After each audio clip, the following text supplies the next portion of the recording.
मैं हूं सिमरन और आप देख रहे हैं एचटी ब्रेकिंग न्यूज। इन दिनों भारतीय दंड संहिता के मानहानि के मुकदमे काफी चर्चाओं में बने हुए हैं। बॉलीवुड एक्टर सलमान खान से लेकर योग गुरु बाबा रामदेव तक मानहानि के मुकदमे से काफी चर्चाओं में है। भारतीय संविधान के मुताबिक आखिर क्या है मानहानि कानून, इस पर क्या क्या है प्रावधान, कैसे किसी के कुछ बोलने पर 500 से लेकर 1000 करोड़ का मानहानि का मुकदमा लग जाता है, कौन कौन से मामले अब तक मानहानि में चर्चाओं में बन चुके हैं, ये सारी जानकारी आज हम आपको अपनी इस रिपोर्ट में देंगे। हाल ही में दो ऐसे मामले सामने आए हैं जिनमें मानहानि का जिक्र हुआ है, जो सलमान खान और बाबा रामदेव से जुड़े हैं। हाल ही में बॉलीवुड एक्टर सलमान खान की film Radhe your most wanted भाई रिलीज हुई है, जिसके बाद बिग बॉस कंटेस्टेंट रह चुके कमाल राशिद खान ने उनके इस फिल्म का रिव्यू देते हुए उनका मजाक उड़ाया था और भद्दी बातें कही थी, जिसके बाद सलमान खान ने KRK के खिलाफ मानहानि का मुकदमा दर्ज किया था। मामला नंबर 2, एलोपैथिक पद्धति पर विवादित बयान देने वाले योग गुरु बाबा रामदेव पर उत्तराखंड IMA द्वारा कानूनी नोटिस भेजकर उनसे माफ़ी मांगने की अपील की गई। वहीं एसोसिएशन द्वारा बाबा रामदेव पर 1000 करोड़ की मानहानि का मुकदमा भी दर्ज किया गया। अब मानहानि कहते किसे हैं? किसी भी व्यक्ति संस्था के प्रति लिखकर या बोलकर स्टेटमेंट जारी करने को मानहानि कहते हैं। इससे व्यक्ति की प्रतिष्ठा को ठेस पहुंचने यानी किसी की भी छवि खराब करने या गलत जानकारी प्रसारित करने पर पीड़ित व्यक्ति अदालत का दरवाजा खटखटा सकता है।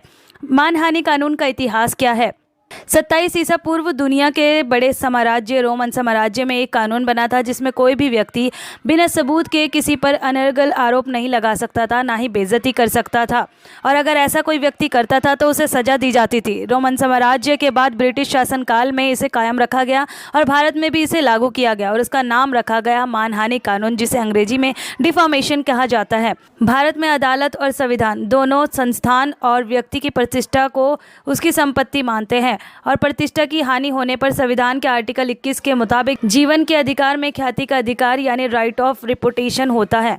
मानहानि को लेकर दीवानी और फौजदारी दोनों के तहत मामला दर्ज किया जा सकता है। भारतीय दंड संहिता IPC 499 के तहत क्रिमिनल मानहानि में पीड़ित को अदालत के सामने उसकी मानहानि हुई है ये साबित करना पड़ता है, जबकि सिविल मानहानि में सामान्य नियमों के तहत कार्रवाई की जाती है।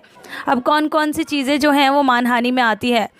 नंबर 1, जब आपत्तिजनक टिप्पणी या बयान दिया जाता है या पढ़ा जाता है। किसी की छवि को बिगाड़ने के लिए किसी आपत्तिजनक टिप्पणी को प्रकाशित किया जाता है। किसी की छवि को बिगाड़ने के लिए, उसे अपमानित करने के लिए कोई भी हरकत की जाती है तो उसे मानहानि के अंतर्गत माना जाता है। अब कैसे मानहानि में बनता है 100 से 1000 करोड़ तक का मामला?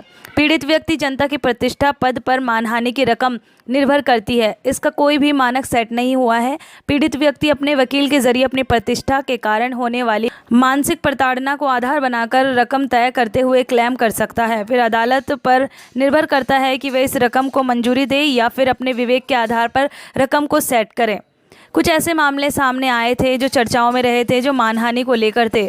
केस नंबर 1, हॉलीवुड की superhit film pirates of Caribbean वाले कप्तान जैक स्पैरो यानी हॉलीवुड एक्टर जॉनी डेप के खिलाफ एक समाचार पत्र द सन ने लिखा था। उन्होंने अपनी पत्नी को पीटा है, जिसके बाद एक्टर ने अखबार पर मानहानि केस दर्ज किया था, लेकिन जब अखबार ने इसे सच साबित कर दिया था तो ये केस वापस ले लिया गया।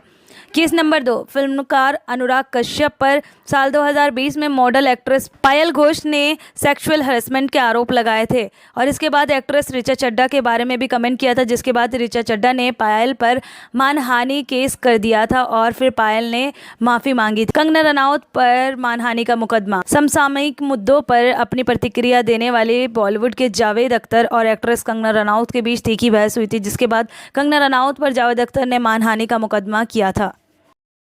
हर पल की लेटेस्ट अपडेट्स पाने के लिए हमारे YouTube चैनल को लाइक, शेयर एंड सब्सक्राइब जरूर कर लें।